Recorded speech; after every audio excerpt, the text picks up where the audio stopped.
这个男人瞎了30多年，但今天随着2根纳米微针插入眼球，他受伤的视觉神经就开始再生，紊乱的晶状体也逐渐变得清澈。再次眨眼时，他就震惊地发现自己竟重见了光明。还不止如此，哪怕是一个濒临垂死的人，在纳米技术的治疗下，也能迅速的满血复活。到了第2天，不仅就生龙活虎了，连800斤的钢架在他手里也是轻如鸿毛。可这逆天的高科技非但没有改变世界，反而让人类文明彻底倒退回了原始时代。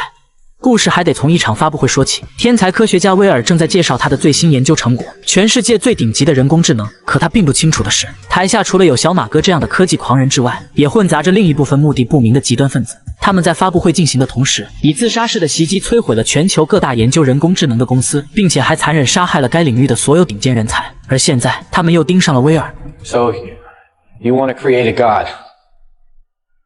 Your own god. 于是，在发布会结束后，这名疯狂的极端分子直接就对着威尔扣下了扳机。